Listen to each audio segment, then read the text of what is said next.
Hello students, welcome to engineers basket. Graph theory में अगले जो टॉपिक्स हैं वो एडजेसेंट वर्टेक्स, एडजेसेंट एज और सेल्फ लूप हैं। तो एक एक करके इसको एग्जांपल के साथ, डेफिनेशन के साथ देखते हैं। सबसे पहला है एडजेसेंट वर्टेक्स। इसकी डेफिनेशन है, if two vertex are joined by the same edge they are called adjacent vertex. इसका मतलब ये हुआ कि कोई भी दो वर्टेक्स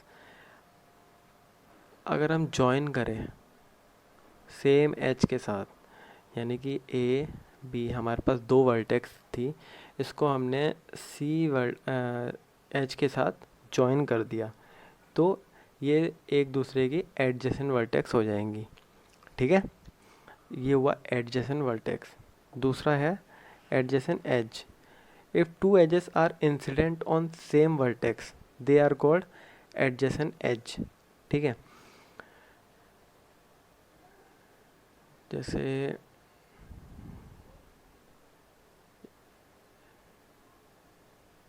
ये एक एग्जांपल ले लेते हैं,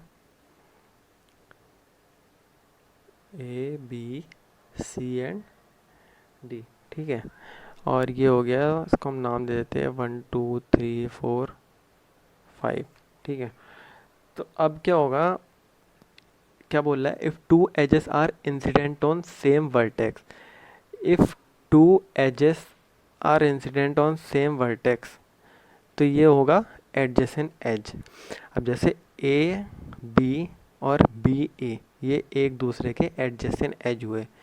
ए डी और डी ए, ये एक दूसरे के एडजेसेंट एज हुए।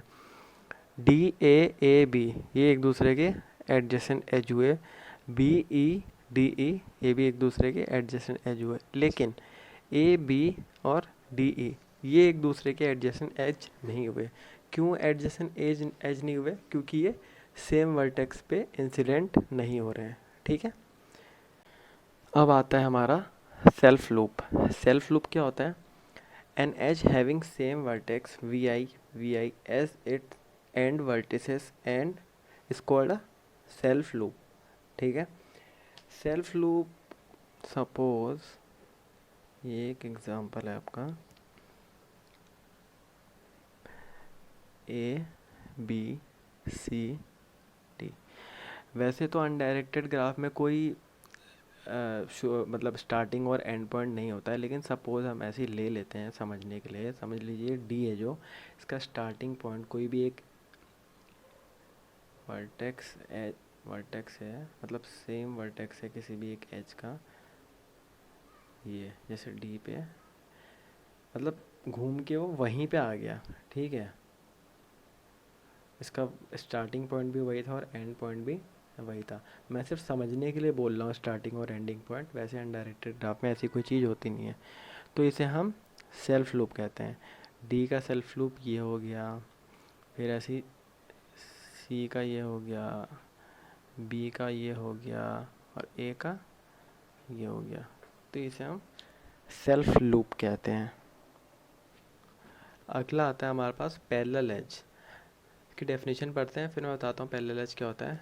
When more than one edge associated with a given pair of vertices such edges are called parallel edge. Parallel edge में क्या होता है, पहले डायग्राम बनाता हूँ फिर आपको समझाता हूँ।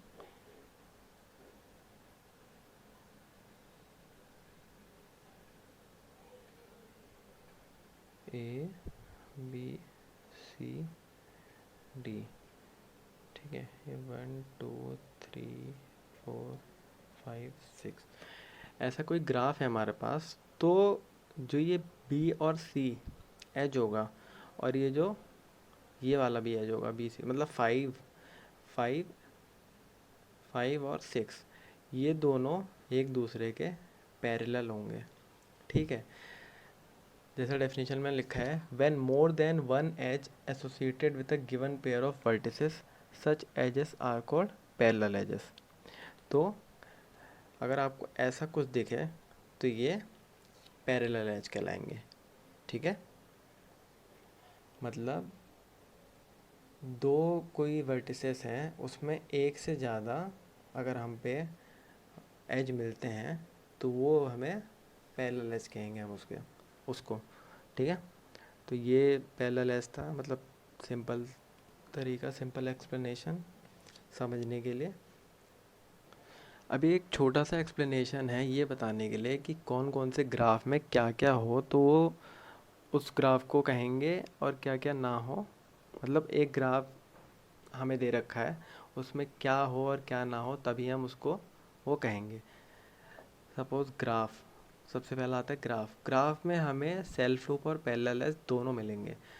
सेल्फ लूप पिछले वाले उसमें था, और ये पैरेलल। मल्टी ग्राफ क्या होता है? मल्टी ग्राफ में हमें सेल्फ लूप नहीं मिलेगा लेकिन हमें पैरेलल एज मिलेगा। स्यूडो ग्राफ में क्या होगा? हमें सेल्फ लूप मिलेगा लेकिन पैरेलल एज नहीं मिलेगा। ठीक है, और सिंपल ग्राफ में हमें दोनों ही नहीं मिलेंगे। ठीक है, तो ये रहा ग्राफ का एक्सप्लेनेशन, जो उसके एडजेसेंट एज वगैरह थे। Till then, goodbye and take care.